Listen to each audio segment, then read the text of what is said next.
효율적인 집단 상담자의 특성입니다. 효율적인 집단 상담자의 특성으로 옳은 것은입니다. 긍정적인 용어가 나와야 되겠죠. 이유는요. 효율적이니까요. 집단 소음과의 상호작용 속에서 쉽습니다. 진실된 모습으로 임하는 용기가 필요합니다. 자, 대개 이것을 우리가 인간적 자질이라고 하죠. 그러한 용기가 필요하고 그 다음에 집단 과정에 대해서 신념과 열정이 필요합니다. 인간적 자질이 들어갈 수 있습니다. 상담자 자신이 심리적으로 건강해야 될 것입니다.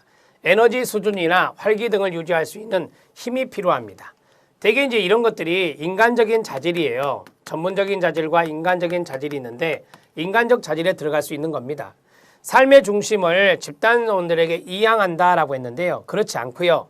집단 상담자의 특징에서는요. 효율적인 상담자는 삶의 중심을 유지할 수 있는 능력입니다. 삶의 중심을 유지할 수 있는 능력이 필요하다. 이렇게 정리하시면 돼요.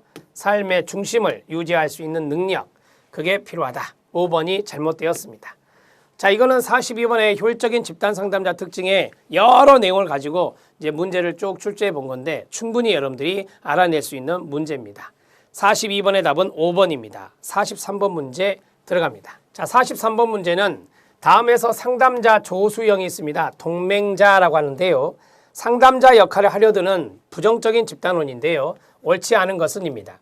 다른 참여자들의 집단 참여자들의 긍정적 관심이 나타난다. 이거 문제송원이라니까요. 문제송원인데 긍정적인 관심이 나타날 리가 없죠. 네, 나중에 이제 표적이 되는데요. 비난의 표적이 될 수 있습니다. 다른 참여자들의 비난의 표적이 될 수 있다. 비난의 표적이 된다. 긍정적인 관심이 나타나는 게 아니라 자, 스스로 상담자나 의사와 같은 역할을 하려드는 사람이에요. 맞아요. 자기의 우수성을 가시하려 들고요. 지도자의 역할을 하려드는 유형이 상담자 조수형이에요. 상담자와 다른 참여자들의 인정을 얻기 위해서 이러한 행동을 하는 경우가 많이 보입니다. 처음에는 집단 내의 교류를 촉진시키기도 하지만 나중에는 비난의 표적이 되기도 합니다. 네, 맞습니다. 자, 1번이 잘못된 거예요. 다른 참여자들의 긍정적 관심보다는 비난의 표적을 받을 가능성이 훨씬 더 높게 나타나는 게 상담자 조수형이 되겠습니다. 43번의 답은 1번입니다. 43번의 답은 1번입니다. 44번 문제 들어갑니다.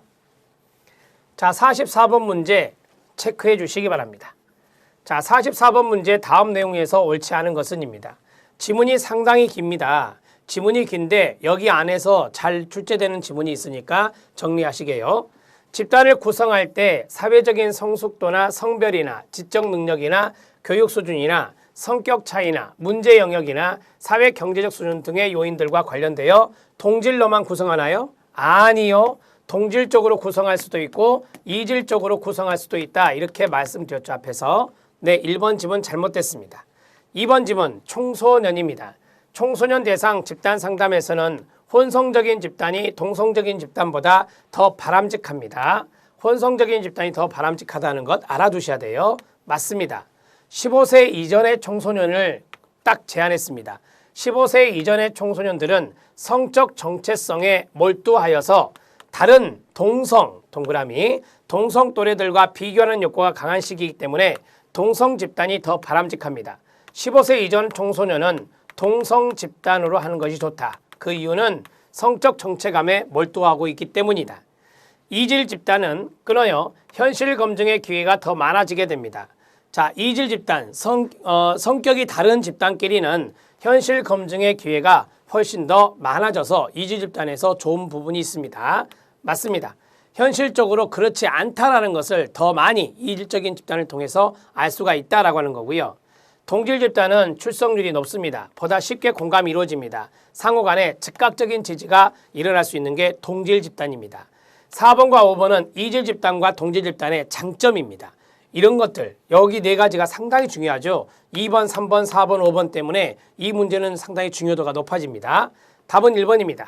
1번에서 잘못된 부분이 있었습니다. 자, 44번 문제 해결해 드렸고요. 마지막 45번 문제 들어가도록 하겠습니다. 자, 45번 문제입니다.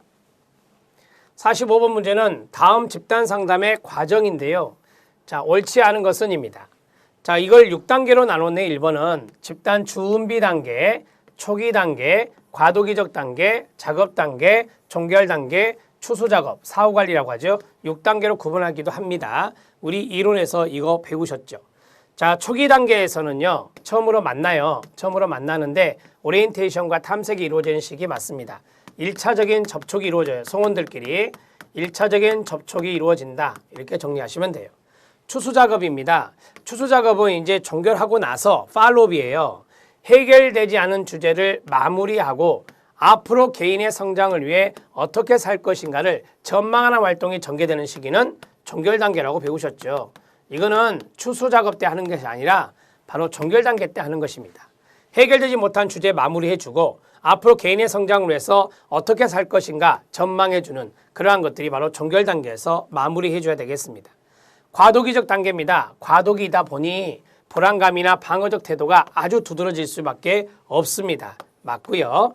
작업 단계에서는 문제를 해결한다고 그랬죠. 그러니까 응집력이 생기고요. 생산적인 활동. 그래서 우리가 이것을 생산 단계라고도 말한다라고 했어요. 생산적인 활동이 이루어진 시기가 바로 작업 단계가 된다. 그래서 이 작업 단계 때는 자, 집단의 목적이나 개인의 목적이 달성되는 즉 문제 해결의 단계가 바로 작업 단계가 된다. 이렇게 정리하시면 됩니다. 답은 3번입니다. 여러분 이거 45번의 문제는 6단계로 이제 구성해서 문제를 출제한 거죠. 이 집단 상담의 과정도 시험에 잘 나오죠. 각각으로 이제 나누어서 나오기도 하고 이렇게 전체적인 것을 믹스해서 나온 것도 있어요. 그러니까 여러 가지 문제 패턴을 잘 풀어보셔야 됩니다. 정리 잘 해주시고요. 우리가 앞에서는 뭐 작업 단계에서 해야 될 거 아닌가. 그래서 라포 형성 이런 거 있었잖아요. 그러한 문제 패턴부터서 전반적인 문제가 다 믹싱되어 있는 과정이 믹싱되어 있는 이러한 문제까지 다양하게 문제를 풀어주시면 도움이 되겠습니다. 45번의 답은 3번이 답이 되겠습니다.